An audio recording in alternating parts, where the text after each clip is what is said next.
around the country to just kind of take time and pour in the pastors and their staffs and their leadership. And we do it Facebook Live, so of course we can reach more people. And then we record it and we put it on YouTube so that those who didn't get a chance to see it can see it. We have a real commitment at Kingdom Fellowship to really equip pastors and their teams as we all walk through this. And as we were preparing to do it kind of after everyone discovering that we're probably not going back anytime soon, I really prayed about whose voice could speak it. And Pastor Gary Williams, Dr. Williams, was the most to me. And so I'm grateful to God for him and for his ministry and for his voice. Those that do not know him, he's pastor of Hopewell Church. They have 2 worship locations, but more importantly, he's a brother I've known for well over 20 years, and he's one of the more insightful men or women I've met in a long time. So I'm gonna turn it over to Pastor Williams to lead us, and when he's done, you all can type questions in the chat so that he can respond. So Pastor Williams. Amen. Thank you, Bishop. And let me say this. I want to thank you for this opportunity of sharing on this platform and with this audience. I want to say good morning to all of the men and women of faith, to all of the pastors who are leading congregations and leading ministries. I want to thank, as I said, Bishop Guns for this opportunity and talk about it, intensive ministry.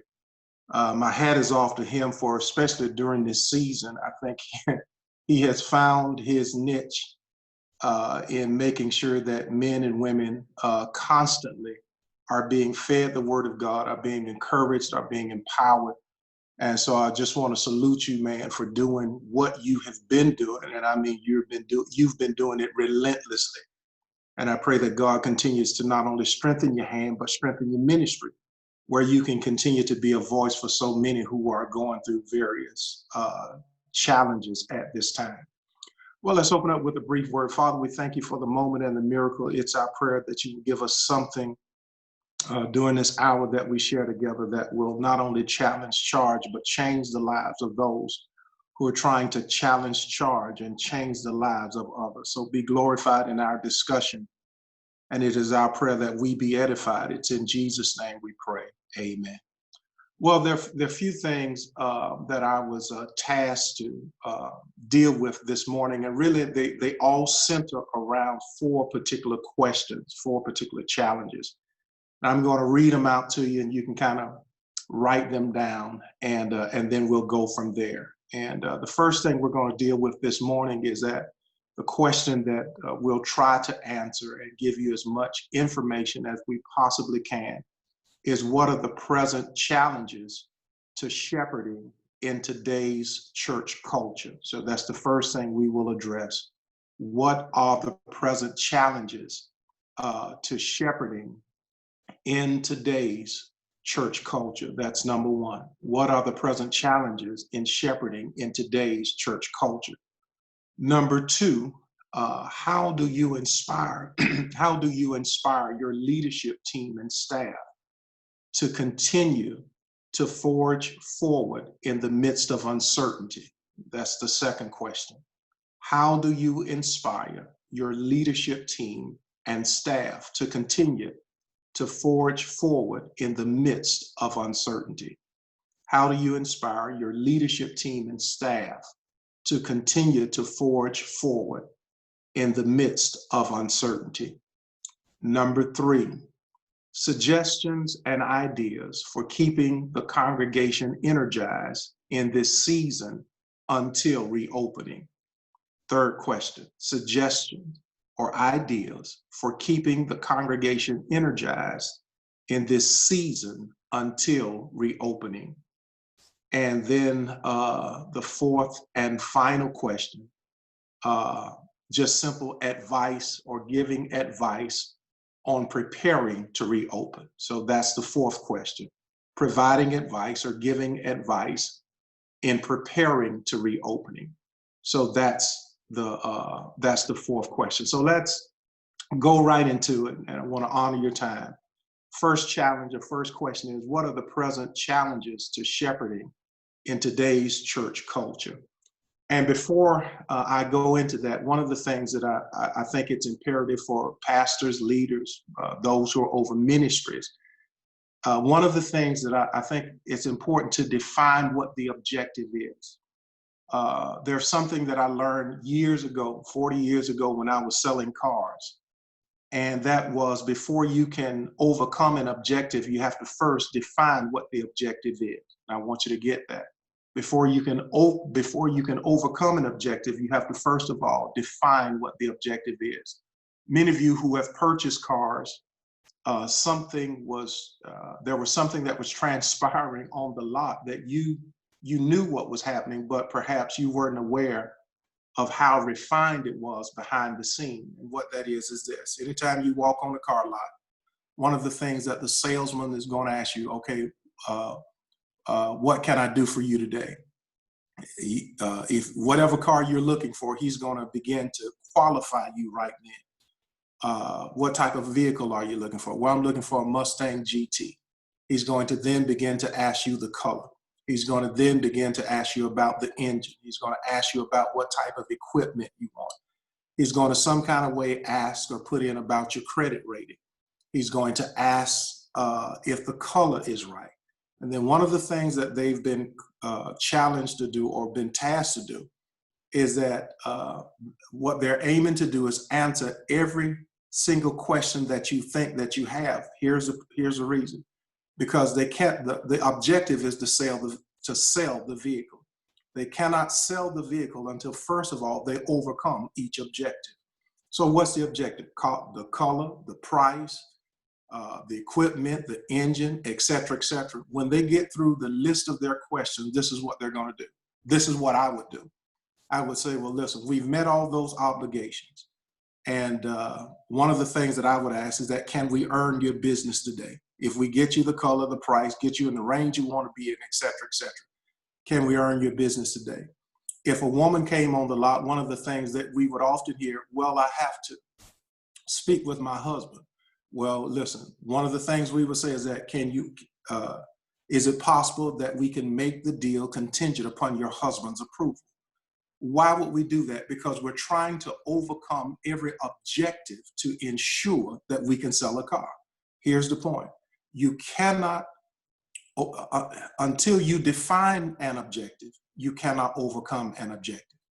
And so I said that to say this: in dealing with what is one of the greatest challenges of pastors and churches, how do we shepherd in this season of ministry? One of the things that you have to do as pastors and leaders is know where your people are. You have to know where they are. And a couple of things you have to know. First of all, you have to know, I believe, their position, but you also need to know their place, where they are. You have to know their position and you have to know their place. Because we have not been meeting and because we have not been engaged corporately, sometimes it's much more difficult to read the temperature of your congregation because everything is being done remotely. And so one of the things that you have to try to do as best as we can in shepherding in this season is to discover as much as we can through our leadership team, through those who are part of the arteries of our church, is to find out where our people are. Now, most of us are in the same boat, and most of our people are dealing with the same thing. And what is that? Number one, they're dealing with stress. Number two, they're dealing with racial tension. Number three, they're dealing with uncertainty.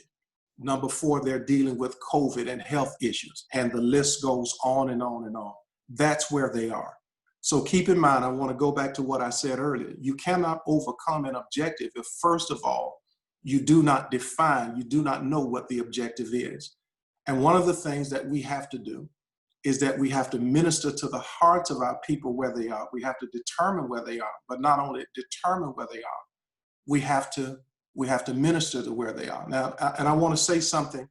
Let me take a sidebar for a moment. We're in a season where just preaching about cliches and platitudes won't do. Blanket preaching won't get you through, won't get our people, will not get those in whom we shepherd through these difficult times. One of the things that I love about the Word of God is that it applies to every single solitary aspect of life. And one of the things that we've got to understand is that if ever there was a time,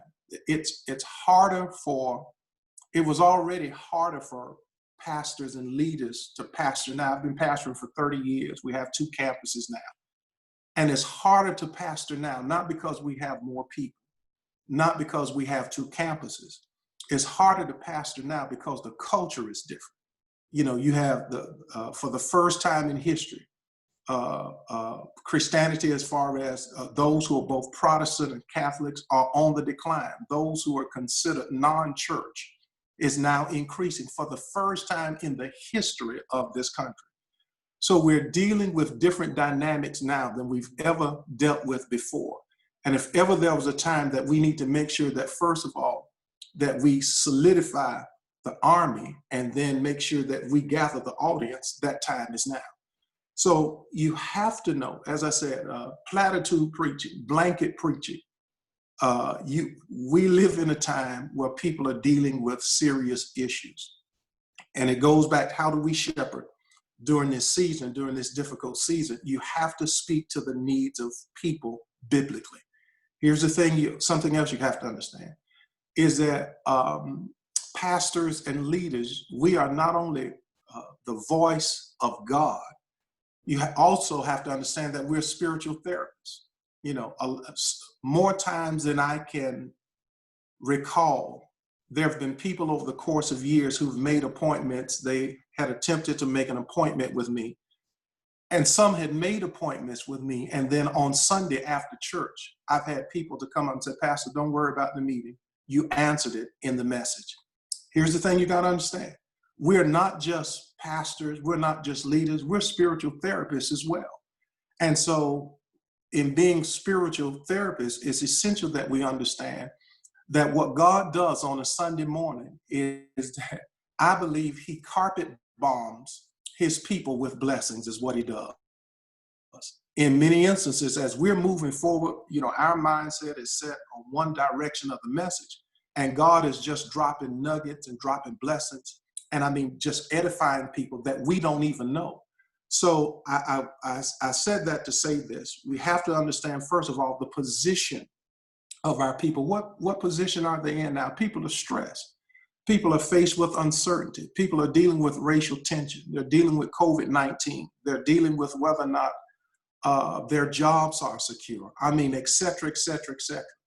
And so what we have to do in order to help to shepherd during this time is that we have to speak to those issues biblically. So that's all of this is still under point number 1, or question number 1. What are the present challenges to shepherding in today's culture?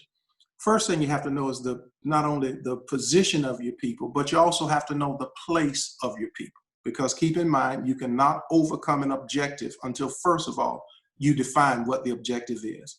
We need to know not only their position, but also their place. Here's the place where the body of Christ is. I want you to think about this. First of all, we're gathering. Think about this. We're gathering remotely. Think about that.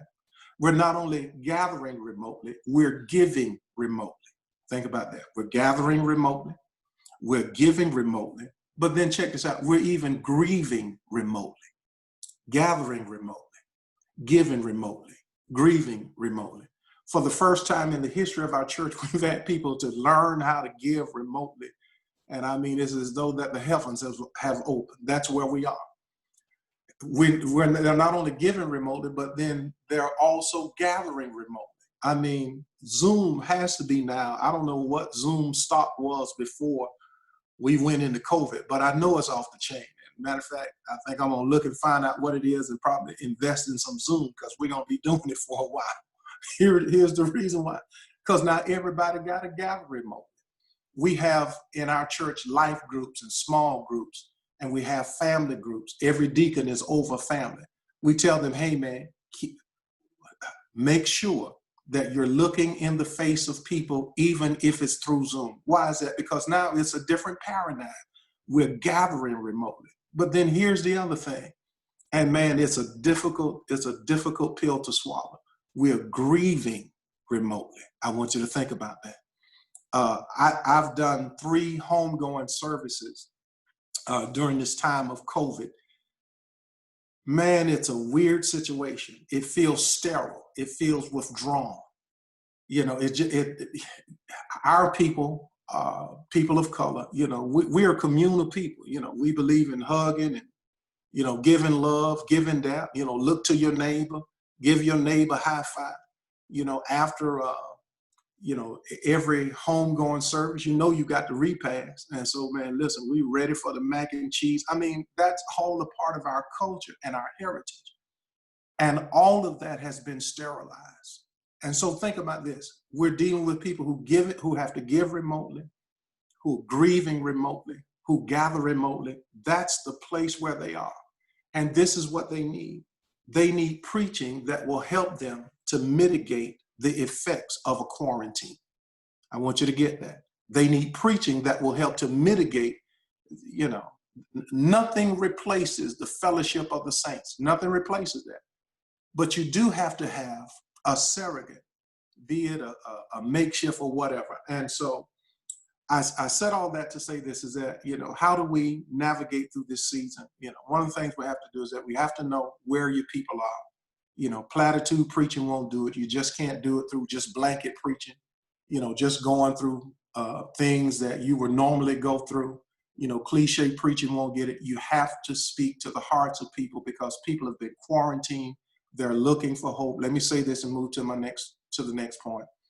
Many of our people in the Black community, African-American community, mental health issues are still a stigma. They're already a stigma, but they're as special. I think it's to the second power in the African-American community. What helps to at least minister and provide low-level counseling is good, solid, biblical preaching as we go through our crisis. So those are my comments on our first question. What are the present challenges to shepherding in today's church culture? Here's the second question we're going to deal with. And at the end, we'll give you the opportunity to put in your questions and then ask questions as well. And we'll answer them to the best of our ability. Number 2, how do you inspire your leadership team and staff to continue to forge forward in the midst of uncertainty? That's a great question. One of the things that we do, well, every Monday, sometimes it's twice a week, but at least every Monday, we have our staff meeting and we do it through Zoom. And here are just some suggestions pertaining to what we do at Hopewell. One of the things that I've been doing, and this was before COVID, is that I always I make a big deal of small things. And as rudimentary and elementary as this sounds, it goes a long way. And one of the things that I've always done, I make a big deal out of little things. In my 15th year of ministry, a gentleman asked me a question, Jimmy Stringfield, a guy that asked me a question some years ago. And no one had ever asked me that question. It was after we had finished our Mandarin campus. This is way before we started our St. John's campus. And one of the things that he asked me this, he said, Pastor, in all that you've done, what's the difference in you now than when you first started? No one had ever asked me that question before. This is the thing that I told him, and it was the Spirit of God. I said, Jimmy, the difference in me now than when I first started was the fact that I have to depend on people. I've always had to depend on God, but now I have to depend on people that much more. And I want you to get that. Here's the reason why. It's because as the ministry begins to expand, you can't be everywhere. You can't micromanage people. You need people in place. Sometimes those people will make mistakes. Sometimes you got to coach them up. Sometimes you can't get rid of them. You got to keep them in place until you get someone else. But one of the things that I've learned very quickly is that, listen, you got to depend on people more. So since people are the fabric, are the fiber, are the core of the church, since the leadership is a part of that, one of the things that I learned to do, hey man, let me learn to tell people, hey, regardless of how man, if somebody did the uh, put on something and it went okay and on and so forth, man, I highlight them in the staff meeting. Hey, man, I want to thank you for doing an amazing job. I want to thank you for what you did, for your tireless effort. I'll not only do that in private, I do that in public. And I think that's one of those things that continues to keep. We did that before COVID. If ever there was a time we need to do it, that time is now. So you make a big to do out of little things. I think the other thing to do in helping through this crisis is that as difficult as it is, you have to keep things lighthearted. One of the things that, and these are just some practical things that I'm giving, you have to keep things lighthearted. If all you do is inundate yourself with MSNBC, CNN, NBC, this, COVID, there's so many deaths, et cetera, et cetera, et cetera. And if that's all you see, you have to detox from that. One of the things that we've always done in our staff meeting, and they know me now, when it comes to the business of the kingdom, I'm as serious as cancer in the cold. But they know that, listen, I'm always lighthearted. And the reason being is because it helps to break the monotony. People operate much better when they are not under stress than when they are under stress. Because even if they operate good under stress, the stress takes a toll on them. And this is just a practical application. So one of the things you try to do is that, man, you appreciate everyone that you can. You make a big deal out of small things. Then not only that is that, man, you keep it lighthearted, keep some humor in it, handle the serious moments, do the things that you have to do, but then make sure that you're encouraging people. Here's two more things under that. Another thing that you do is that you make sure that your staff can voice their concerns. One of the things that you do not want your staff to do is to have to worry about what's going on at home, worry about what's happening with a child, be concerned about other external things, and then try to operate in a spirit of excellence in doing their job the best way that they can.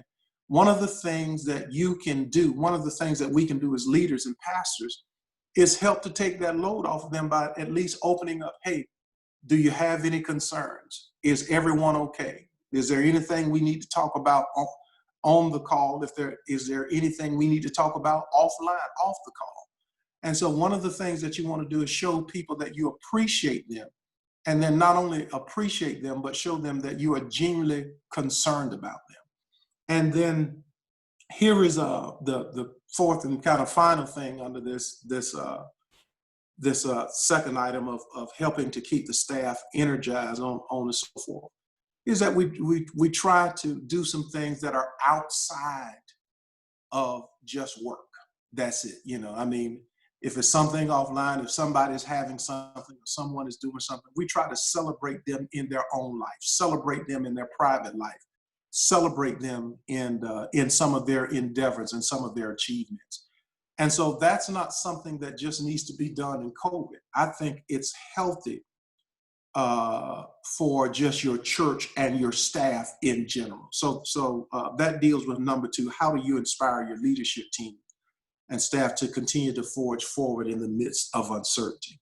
Number three, suggestions and ideas for keeping the congregation energized in this season until reopening. Now that's the biggie right there. Suggestions or ideas for keeping the congregation energized in this season until reopening. What's amazing is that when Bishop Gunn challenged me with this is actually, we have our staff has our staff meeting is this Monday, and they're leading the staff meeting to do just this. Here's something that, and I want to go back to something that I said in the earlier part of our discussion in dealing with how do we shepherd in these times. The quarantine has disrupted people's lives. It has literally disrupted people's lives. It is literally having an effect, even if someone has a job, even if you're working at home, even if financially things are where your life is still in a place of disruption. because either someone you know is life has been disrupted or altered or modified.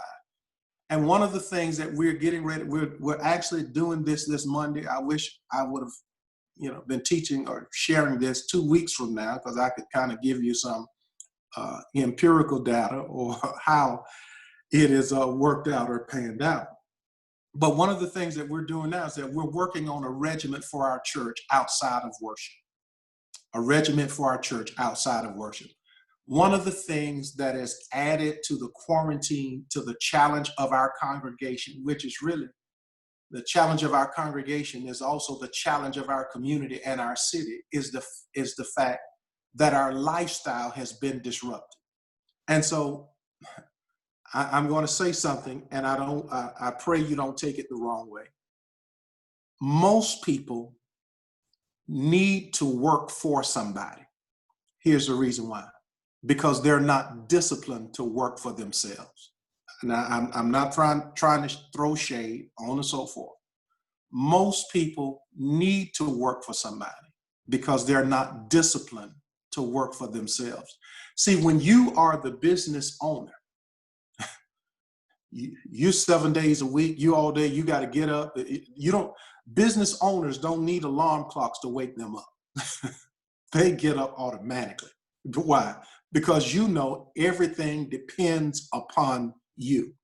You have to take your vacation time when you can. You get a day here, on and so forth. If you shut down, the business shuts down. It depends upon, of course, how large the business is. But here it is. Business owners, it's a different mindset. And I shouldn't say most people, but many people, I got some family members. That the one thing I know is that when the clock goes off, they hit the clock again. This is when it's time to wake up in the morning. Clock go off, bam, hit the clock. Clock goes off again, bam, hit the clock. Clock goes off again, bam, hit the clock. Well, listen, as a business owner, you can't do that. Most people who go and work on somebody's job, that's what they do. But listen, when it comes to and I'm saying all that to say this, is that people's lives have been structured.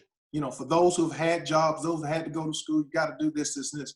Now, when you take all of that and place it on them and say, now, you come up with your own regimen, it's throwing people out of whack. And so one of the things that I believe that we have to do, and this is suggestions for keeping the congregation energized in this season, is that, man, we need to come up with a routine for them. I'll give you several routines that the routine that we have come up with for church. When we went to this COVID situation, one of the things that we did within 3 weeks, we brought everything online. And we made sure that everything that we did as far as the teaching wing of our church and the worship wing of our church was not only online, but we made sure that it was online and accessible at the same time that it would be if they were attending church. For instance, 9:15 a.m. worship, okay? You all come to 9:15 a.m. worship. We stream now 9:15, 11:15, we do that. Stream for 11:15. When it comes to our life groups meet, which is for some people, that's their Sunday school. Our life groups would meet from 8 to 9, and then our worship starts at 9:15. Well, life groups are to still convene from 8 to 9, and then worship is from 9:15. So listen, everything that we were doing on campus, we wanted to make sure that we kept the routine of people so that they would do it remotely. Even with our young people, all the way down, we have our babies, which is our Genesis, our transformation group, which is from 5 to 11. We put theirs online at the same time. We encourage the parents, have your kids to go online at the same time. Here is the mindset. The mindset was to keep people in their routine.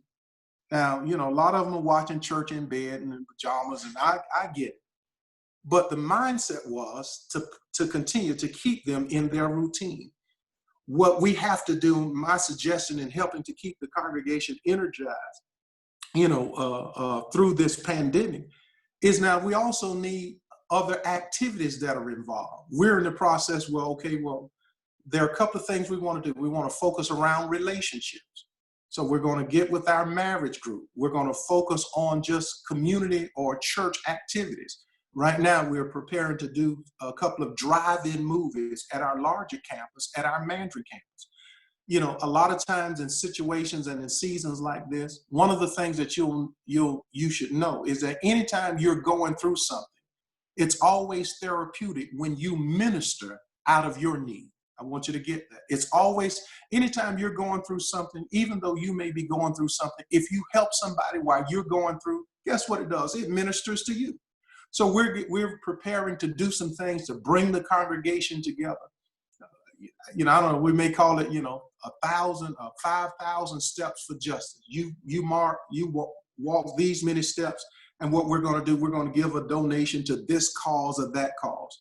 So it's an out-of-the-box situation, and it almost sounds elementary or rudimentary, but here it is. You have to get people in, you have to get them active. You have to get them going. You have to make sure that you have people. They need a regimen. They not only need a regiment for worship, they not only need a regiment, they have a regiment for work. They need a regiment for activity. They need a regiment for both diet and exercise. You know, COVID-19 has almost decimated many of our people, as a result of, just so many things that have transpired and taken place. And so, man, Chef Ramsay has Hell Kitchen. We're going to do what we call Heaven's Kitchen. Get a couple of ladies who know how to cook, know how to throw down. We're going to highlight them. Hey, man, get this recipe for healthy cooking. The other things of what we'll do is that for those, some folk doing Zumba or whatever it is, well, listen, man, let's set them up on our church's site, highlight them. It's a wide array of things that we have to do, because listen, it's more than just a spiritual element. It's a physical, it's a financial, it's mental, and it's emotional. And we are not clinical therapists, but we do provide spiritual counseling, and not just spiritual counseling, but many of us provide low-level counseling, which means you don't have to have a lab coat. You don't have to write a prescription. We have to do some outside of the box thinking when it comes to where our people are. And that goes back to the very first question that we had. You have to know where your people are. Fourth and finally, any advice in preparing to reopen? Wow, and yes. One of the things I suggest that you all begin to do is to stock up on as many supplies as you can. Let me tell you one of the things that we've done. We've ordered some of those, I don't know what they call them, but some of those spray machines. Now, some of them are expensive. We've paid $700. We have 4. There are more. There's those which you can put on your back and then go in and, for the lack of a better phrase, fumigate the place or whatever. But we have an academy. We have a preschool. We have an academy. We only have church on Wednesday and Sunday, and that's just with limited staff. But one of the things that we're prepared to do now is to make sure that we sanitize the place, before and after when our school will meet, as well as when our worship team will enter and exit the building. I think you should stock up on hand sanitizer. You should stock up, it's the devil trying to get Lysol. If you can find some, let me know where you got it from. And then, matter of fact, I'll front you. And then you make sure you get it to me now once we, glory to God. But I think, on your mask, on your gloves, all of those are things that you need to do, and you need to begin to do that now. You cannot have enough of that. Let me tell you why. Because as Corona continues to spike, what happens is that the prices of these things spike along with it. And so this helps when it comes to reopening. I think the other thing is that as you reopen, you should reopen with social distancing, with masks, with gloves if need be. Let me say this. There is no vaccine right now. Social distancing is the best thing that's right, and that and the mask. And then the other caveat I want to give you is be careful when a vaccine does come out. Here's the reason why. Because it typically takes years for a vaccine to come online. First of all, you have the exploratory stage. Then it typically goes through 3 clinical trials. Then you go through, after the 3 clinical trials, a period of efficacy. If you go and look up, what it takes to bring a vaccine to life, there are about 7 stages that take several years. And here's the other thing you got to understand about that.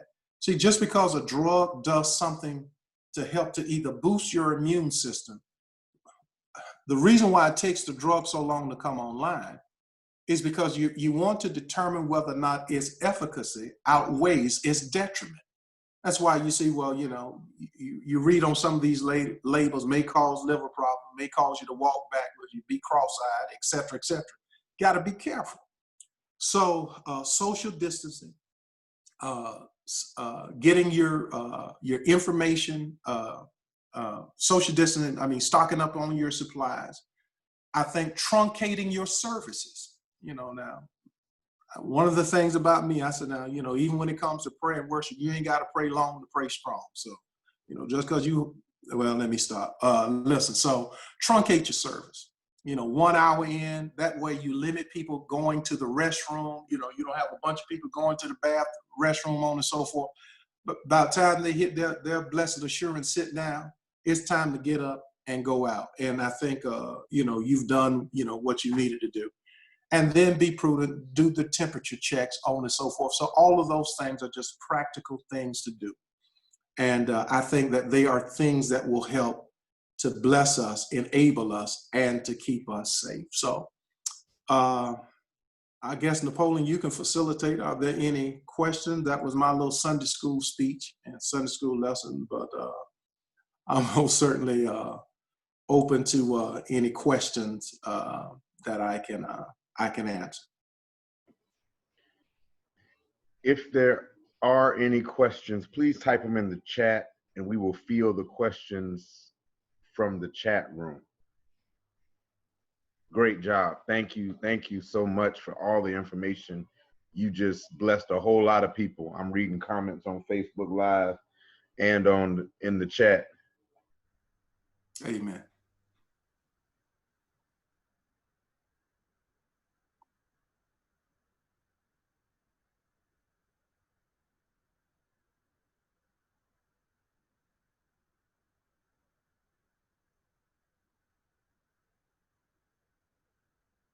All right, we have one question. Two questions. First question, do you think churches should prepare to not reopen? That's the first question. And then the second question, how are funerals being facilitated? Okay, the first question, do I think that churches should not prepare to reopen? Was that it? Yes. Well,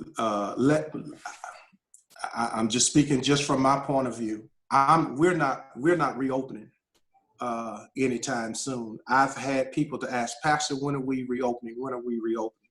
Here's my we're preparing to reopen, but we're going to reopen when I think it's essential and safe to reopen. Here's the reason why. One of the things that I want to do is to err on the side of caution. The thing that I would hate to do is to reopen the church, to close the church, then to come back and reopen the church. There's a phobia out there already. And so I think that upon reopening, the staff should be, our staff, when I say our staff, all of those who are a part of,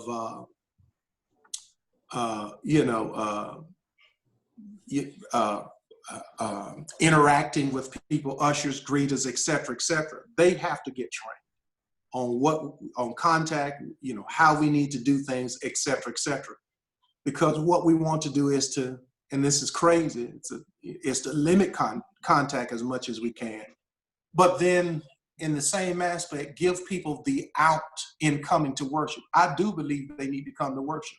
I just don't believe they need to come to worship now. So now for me, for us, it's not the time because the numbers are still spiking, et cetera, et cetera. But we are preparing. The reason why we're stacking up, we're getting masks, we're getting all of those things that we need to keep people safe. We're getting those things now to stock up so that we can begin to do that. What was the second question, Napoleon? How are funerals facilitated? Great question. 50 people or less. You know, the church can definitely accommodate that. 50 people or less. We're asking them to wear masks. We're not doing any repasts. You know, so we're keeping people spread apart. We've only had 3 that have been done, and then we're taking temperature is what we're, you know, temperatures is what we're doing. So that's what we're doing. And then for those, if we have to, no one has asked us to do it as of yet, but we're streaming. You know, we'll stream for that family member as well. We've even done that. I've done one wedding as well, and it was the same thing. You know, so those guidelines have applied the same way. All right, awesome. Couple more questions. We have to talk about how we engage children, how we engage. Now, you talked a little bit about it, but you know, our students have been coming off of a socially distant school year, so they're zoomed out. So what are some things we're doing for them? That's great. That's one of the questions. And then another question is for smaller ministries that don't have the staff, how are we implementing some of these same things? Okay, let's deal with the first question with the kids, and you're right, and that is really, I believe, it is the Achilles heel of the church. It is a challenge. You know, years ago, I was a kid or much younger, and I would love watching these Indiana Jones movies, and you know, Indiana Jones, the Temple of Doom, on and so forth. And I'm saying this because I'm going somewhere. There's a little Asian boy who asked Indiana, he said, "Indy, what do we do next?" He said, "Kid, we're making it up as we go." And I'm saying that to say this: when it comes to the kids aspect, that's what we're doing. I mean, we're making it up as we go, you know, because it's just, here's the thing you're dealing with. Let's just be honest. You got zoomed out preachers, zoomed out parents, zoomed out kids, everybody zoomed out. And so one of the things that I believe that we address it is going back to one of what I said in one of the comments was, in our last comments, was setting and establishing a regimen. That's not just for the church. I think it's for the church and the parent or the family. And so I think one of the things that we can do as a church is to give directives to how, just give some suggestions. And I think we need to do that. One of the things that I'm doing this week, matter of fact, I'm doing tomorrow, is to, which is interesting, is challenging our parents to prepare their kids for school. In other words, now you inspect what you expect. One of the things that I've asked, what are your goals? One of the things I'm going to do this tomorrow, what are your goals for your kids this year? Number 2, you have to identify the resources that you need. So if you know that your kid needs a tutor, or if you know the resources that your kid needs, then you need to begin to accumulate those things now. Another thing you have to do, what's to build a regiment for the kid? What's the regiment for the home? A fourth thing I'm saying is that, listen, modify the kid's diet. You can't eat Oreos and Cheetos and this, and this. And then there's a fifth thing, I forget exactly what it is, but I'm telling the parents that on tomorrow. So I think that our kids need a regimen. You know, we have to come up with that. The parent has to know what's best for that.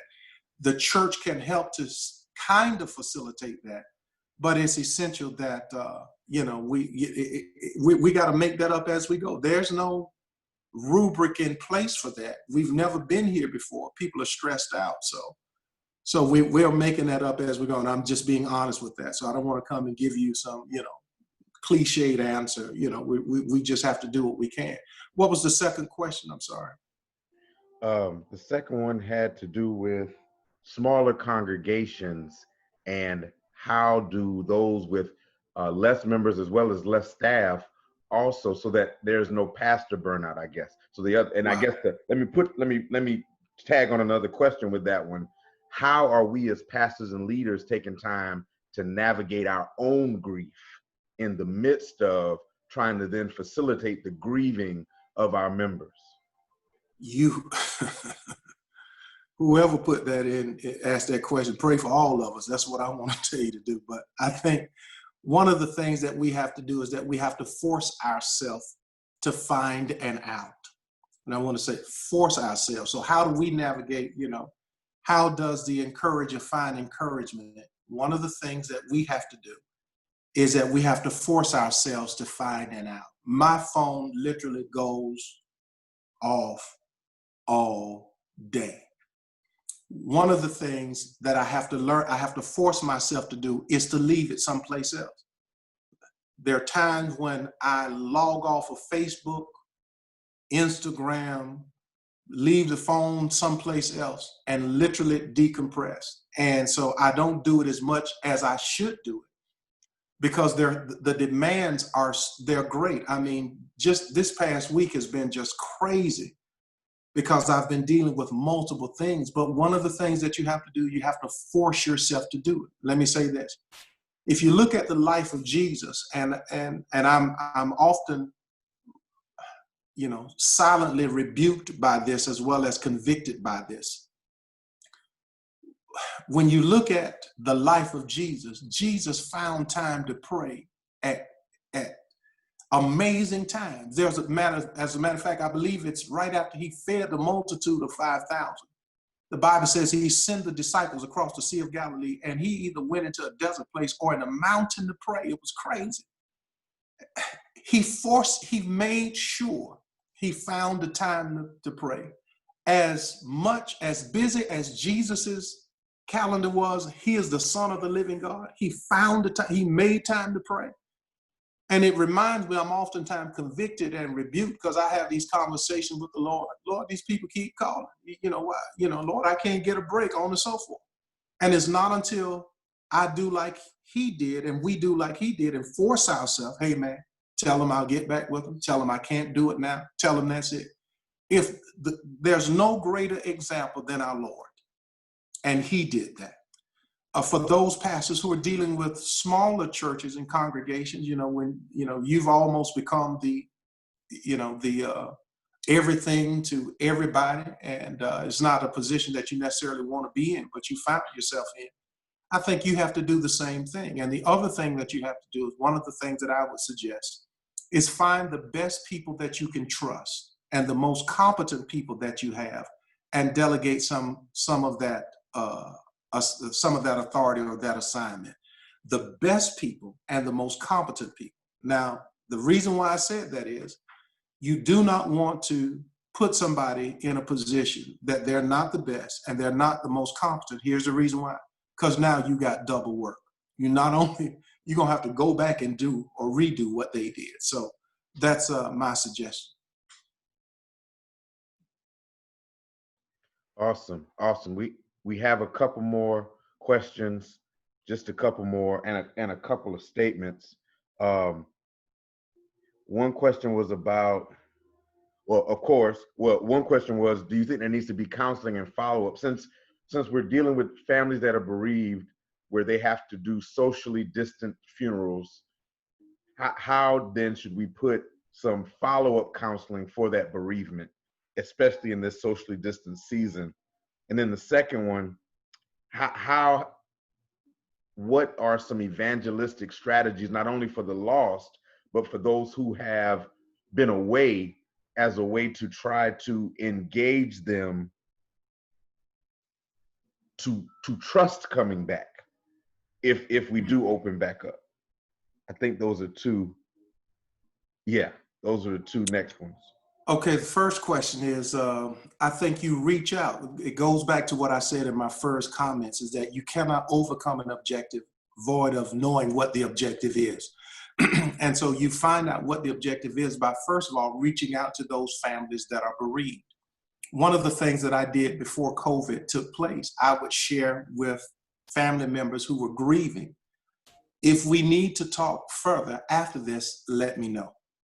Or we have a family council at our church. You let me know, and then we'll make sure that you get the help that you need, at least from the vantage point of the church. So the first thing you do is that you put it out there.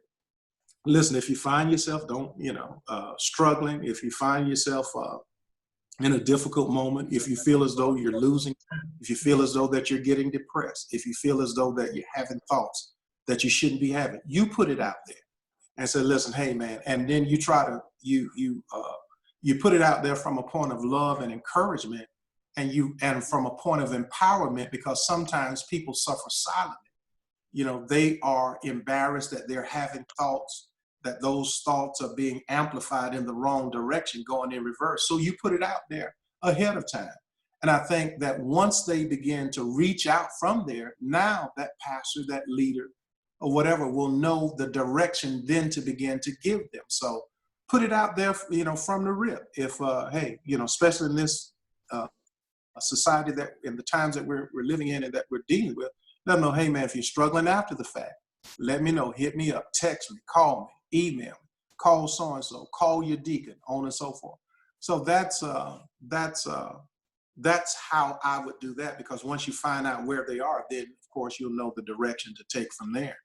And then to deal with those who are, trying to bring those back in. I think the question was, how do you bring those back in who have been away, been away for a while? Was that the question, Napoleon? Yes. How do we, what evangelistic or reassuring strategies do we have for those? Because we're not only having to go after the lost, but we're also having to potentially go after those who may be hesitant to come back. Yeah, and there will, and I think one of the things that you do is that you overcome those issues with as much assurances as you can. And so, for instance, on the physical piece about re-entering worship, one of the things that before we do that, I'll explain to the church, this is what we're going to do. Before each service, the worship places are sprayed. The disinfectant that we have takes 4 minutes to kill the corona. So any place where people have touched, so you go through those things. Those things become reassuring to people.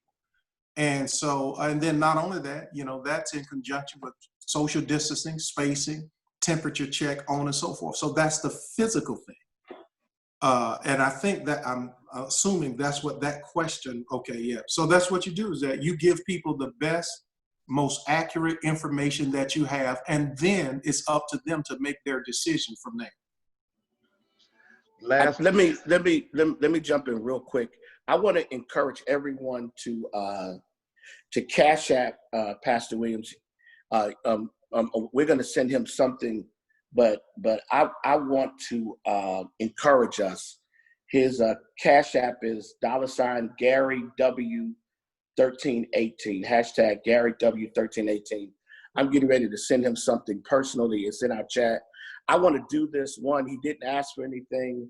In fact, he's not even expecting anything. I just asked him for this 10 minutes ago. I should have asked long ago, but we do have a couple more questions, but I want to say thank you. The texts I've gotten from people have said, man, this is amazing. My son-in-law says this is incredible stuff. The grieving, giving, that other G, gathering, whatever. Right. Those three, oh, that's stolen. Thank you so much. God bless you, man of God. Did you say stolen? It's stolen. It's stolen. I used the exact word I wanted to use. Stolen. I know what that means. Listen, Donald Trump is president. If he's commuting sentences at 1 o'clock in the morning, I'm still in those three things. Okay. Thinking we stupid. We wake up in Roger Stone at the amusement park thinking we stupid. Anyway, that ain't got nothing to do with this. But I want to I'll just share this. After listening to this, I text my pastoral team, and we're meeting Monday to go over the notes of this, because I think the genius of Gary Williams for me is that he is masterfully simple, and he's profound in his simplistic approach to ministry, which in this season is the only way you can really do this. You can't do this complex. You have to be very streamlined, very clear. And the reason why I wanted him to do this was because, and this is being, hosted by Kingdom Fellowship International, which is a group of pastors, a community of pastors and ministers that I lead. It's about 45 of us around the country. And we're doing these virtual intensives. I know a lot of people are doing panel discussions, and that's good, and I get it. But we're doing actual trainings, and because in this season, pastors and spiritual leaders need to be trained and nurtured. And so next month, we're coming back and doing something on social media, branding the voice of your pastor in the virtual world, and maintaining a connection to your partners through social media. And so I know we have a couple of questions left. And so I wanted to say that to say that this is going to be on YouTube, right, Napoleon? It is going to be on YouTube. Yes. It is on Facebook Live now. I would encourage you, if you know we're pastors, tag them on this, copy the link, send the link to them, encourage them to watch it. I mean, we're going to put this in our KFI group me. And I'm gonna require lovingly that every pastor watch it with their leadership, because the things, Gary, that you offer, that piece about the whole cooking piece, that is incredible. Our deaconess did a cookbook. Our deaconess actually created their own cookbook, and they sold it. So now I'm gonna have them go back and do cookbook and do sessions. I'm gonna figure it out. I think those kind of insightful things keep people going, because people are watching as much preaching as they're gonna watch. That's right. They watch all the preaching they're gonna watch, and they gotten all the prophecy they're gonna get, and they gotten all the revelation. Kenneth Copeland was blowing early on, and so hopefully we're gonna catch up with that breath, right? All that stuff that happened early on that said Coronas was going to end, and this pandemic and this pandemic was going away. Guess what? We passed that season. You notice ain't nobody prophesied lately. Now everybody's in the how do we get through this? Right. So your voice makes sense. So Napoleon, if we have a couple more questions for Dr. Williams, and please Cash App him now. I wanted to cut in and say, because I don't want anybody to jump off. Cash App him now. I know some of you from Hopewell probably will do it, have already done it. But all of the pastors and all of the leaders, Cash App him now to say thank you. He is one of God's most amazing voices. And God is using this season to expose Gary Williams at a different level, at a deeper level. And the country needs to hear him and needs to know that there's a guy who is doing it right. His integrity is unmatched. His love for his family, his reputation is amazing. I love him. I appreciate him. We have become close in the last 2 months than I think than we could even imagine. We talk almost at least 3-4 times a week now. And so I love him. So Napoleon, we got a couple more questions, and then I'll come back and I'll have Pastor Williams give us a closing statement, and then I'll close out. All right. Another question was, do you think this would change the face of the Black church forever? Second question was dealing with giving. They wanted to know, so what giving platforms do you suggest in this season since we're so separated? And one last one, and I think I have to find it. What about those who in our congregation who have been diagnosed and have recovered and want to come back to church? So, I mean, what are our thoughts about that? So those 3 questions. You know, Napoleon, I know you don't love me because you hit me with all these questions and I'm trying to remember.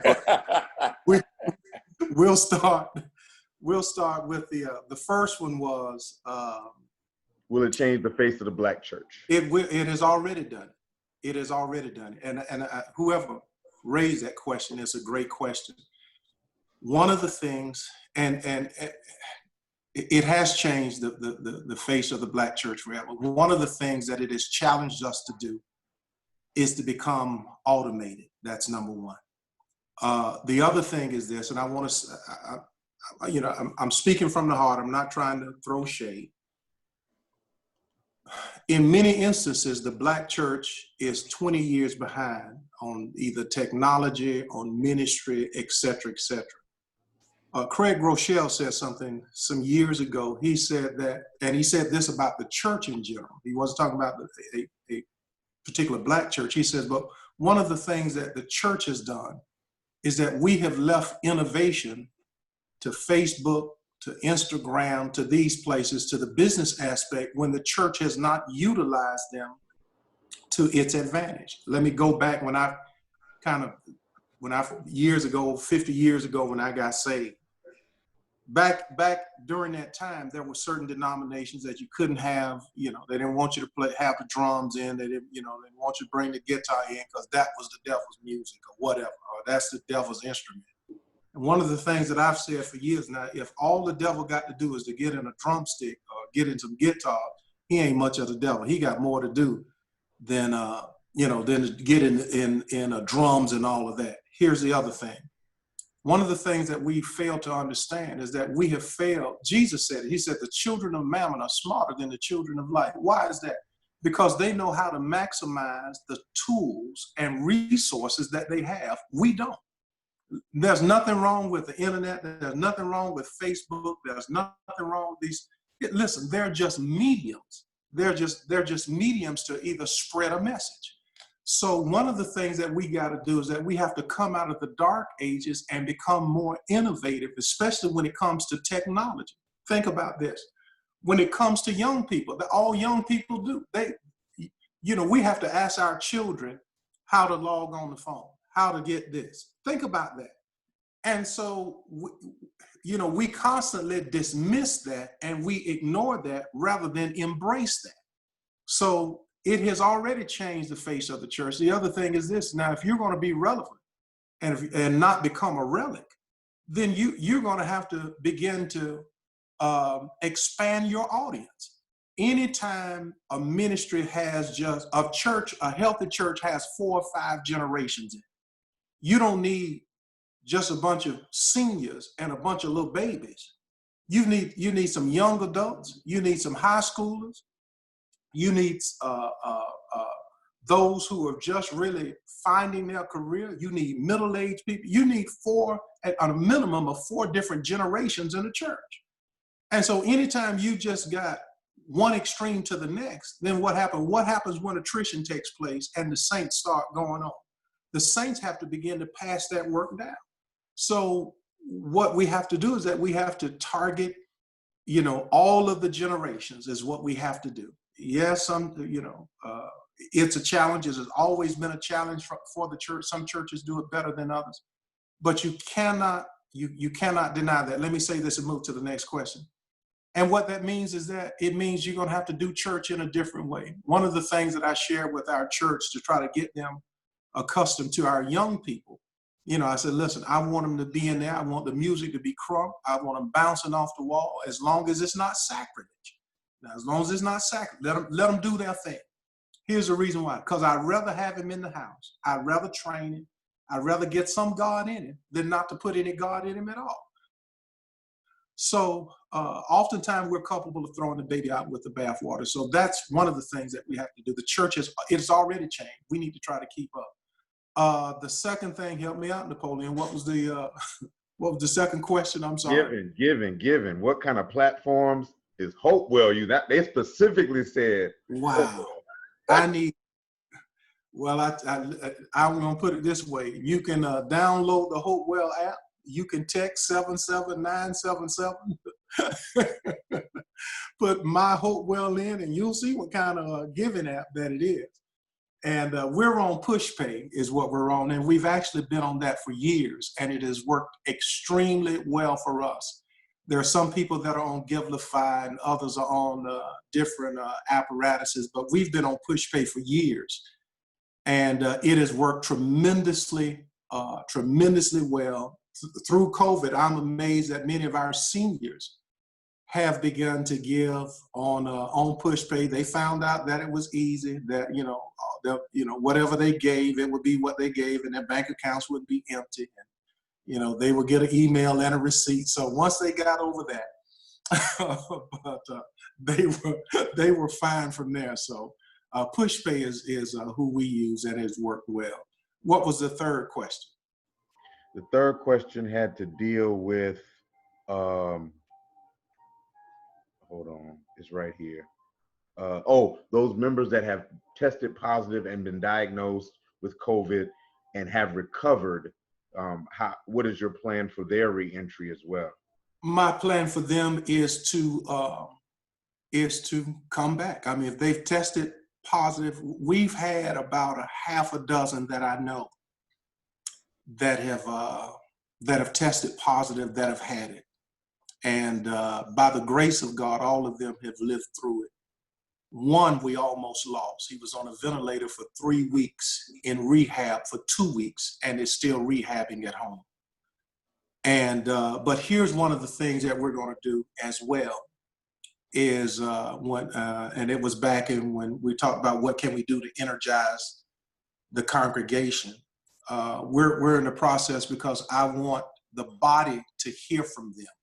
So one of the things that it will be with their consent. One or two have already put things out publicly, so I don't think that they would mind doing it. But to show how God has not only kept them, and not only how He has kept them, but how He has blessed them and brought them through it. So what we plan on doing is put together their narrative and allowing them to say it in their own words. That's also a part of energizing and strengthening the congregation, I think, both spiritually as well as physically and mentally as well.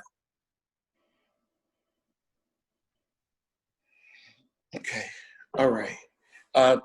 Incredible. I was, while you were talking, it's so interesting. Wow. While you were talking, I got a call from chairman of my deacon board. One of our seniors just passed from COVID-19. Mm-hmm. So, someone who, so, and just got a call today that 2 others are in the hospital. So for a church that had none, now we've had 9 in the last week and a half. So for all of you who are from St. Paul, we ain't going back either. No time soon. No time soon. So, and it was interesting as you were talking, I was making a note that one of the things that, and it just, you sparked an idea to do a celebration of those who have recovered, to actually do a virtual celebration of those who have recovered. I want to thank Dr. Gary Williams. This has been amazing. This has been amazing. The insights are incredible. Pastor, do you have any final words for us? No, I want to just salute you. One of the things that you and I talked about, Pastor, some time ago, and I don't know if you did it or not, but to focus on that mental health piece. You and I had that discussion. I think that is sorely needed, and I think that it would do volumes for our people. And the reason being is because it's still a stigma within our community that we don't deal with anyway. But I think that this provides, especially now, a very safe environment, an open environment, and I do believe that it will crack a shell of embarrassment, of shame, or whatever. I believe it will do that, and so I would just admonish you to continue to use this platform in various aspects to definitely empower our people who are oftentimes on the tail end of everything. Absolutely. So I salute you. I'm honored to be able to share on this platform with you. Thank you for all that you've done and what you're doing. As I said, you constantly out there. I don't know how you do it, because I mean, you are the Zoom king. I mean, you really are. You're the Zoom. I mean, seminary on Sunday. I mean, every time I turn around, you're doing something. Or you got people doing something for you. That's the other thing. Like today. I've learned one thing in this season. You don't have to be smart. You just got to have the number of smart people in your phone. And I've got a lot of smart people in my phone, namely Gary Williams. So I just got smart people on. So and to speak to that, we are every third Monday we're doing something called Let's Talk. We have secured a therapist, a mental health therapist, who will be addressing particular issues as it relates to like handling mental, handling stress, maintaining a positive attitude, those kind of things, and dealing in some very real ways with mental health issues. And so, and honestly, to be very transparent, I think this is the first time that the church, if it's wise, and Pastor said it, we can actually get people to come on and address certain issues, because it's a safe space to be in one of those little boxes, or to get on Facebook Live. And so I've just made a decision that in this season, I'm going to maximize the attention need that people have for pastors. So like today, there's no way we would have done this 6 months ago. We wouldn't have done this 6 months ago. And all of this wisdom that is in Pastor Williams, now, pastors like my son, who pastors the Bethel Church in Winter Park, he's 24 years old. He gets to listen. I mean, he texted me and said, "Hey, Pop, can we get Pastor Williams and you and a couple other guys to convene younger pastors, and y'all just help us?" These are things that we were not doing before. And so this to me, and even though we're very humorous in the approach, this to me gives us a chance to empower. And I want to thank all of you who are part of the Hopewell Church for getting on and supporting your pastor. I think that's amazing. Next month, probably the second Saturday, we will be dealing with. Okay, thank you, Pastor Walters. I'll mention it. We will be dealing with social media and branding the voice of your leader. Because at this point, we're going to be in this another few months. And so we got to maximize social media. We got to maximize the virtual reality, virtual world, and we got to use these tools to our benefit. Again, thank all of you for getting on. Thank you for your wisdom, Pastor Williams. I'll call you in just a moment. I am appreciative to all of you. Stay safe. I've not been the mask guy till maybe a month or two ago. And when you're married to my wife, yes, you better wear something.